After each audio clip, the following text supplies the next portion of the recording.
Mabou, principal du collège technique Calassens de Banjul et prêtre de la congrégation des Pères Pierristes.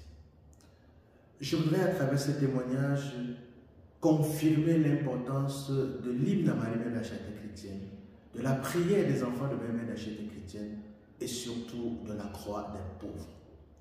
Depuis l'année dernière où je suis principal de ce collège, j'ai fait installer au sein du collège un oratoire dédié à Marie-Mère de la Charité chrétienne, où j'ai installé une statue qui est venue de l'oratoire de la Côte d'Ivoire.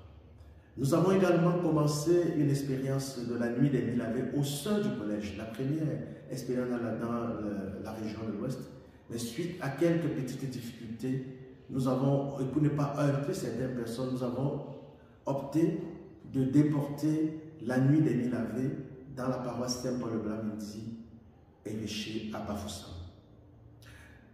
Depuis l'année dernière également, j'ai distribué les prières de Marie-Mère de la Charité chrétienne et l'hymne à Marie-Mère de la Charité chrétienne que j'avais imprimé sur des petites cartes à tous les élèves du collège.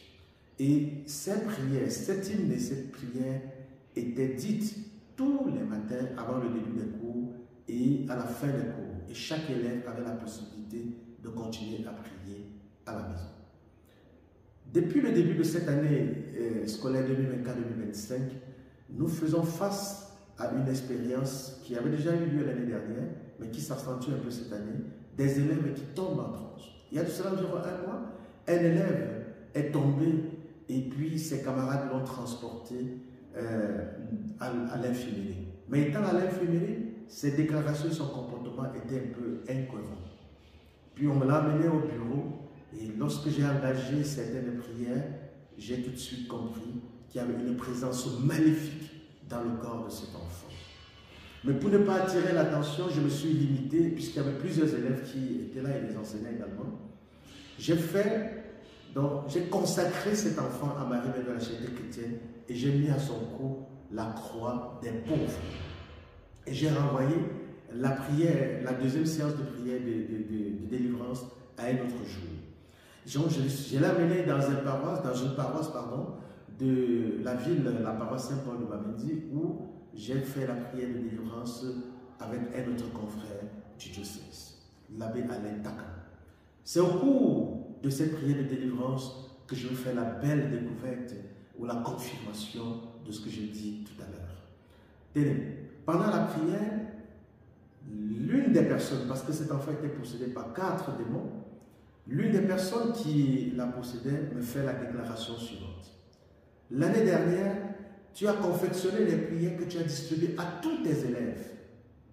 Ceux qui font cette prière régulièrement ne sont que difficilement atteints.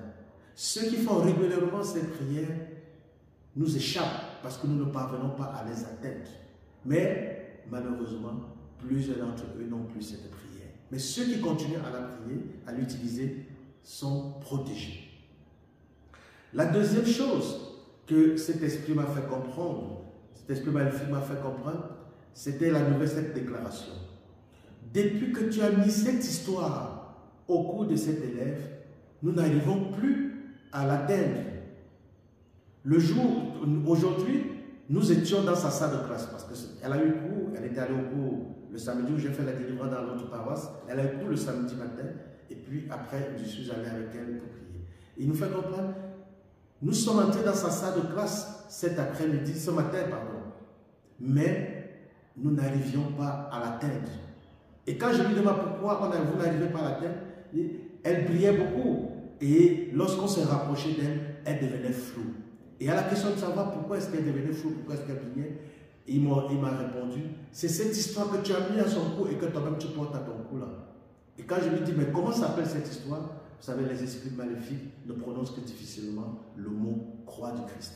Il n'a pas osé, là seulement pointé avec le bout du doigt. J'ai tout de suite compris que c'était la croix des pauvres qui rendait cet enfant invisible. Il me fait comprendre, notre émission était il y a presque à la fin, parce qu'on devait finir avec elle dans 2 jours. Et puis, il me faut comprendre quand la délivrance était en train de s'achever, que maintenant tu la libères et qu'est-ce que tu vas faire des autres? il y a plusieurs autres de tes élèves qui sont également possédés. Et je lui demande, qu'est-ce que je peux faire pour cela? Et l'Esprit me dit, si tu veux sauver ces élèves, il faut le mettre également la même chose que tu as mis au cou de cette fille et que tu portes à ton cou. Cela va les protéger.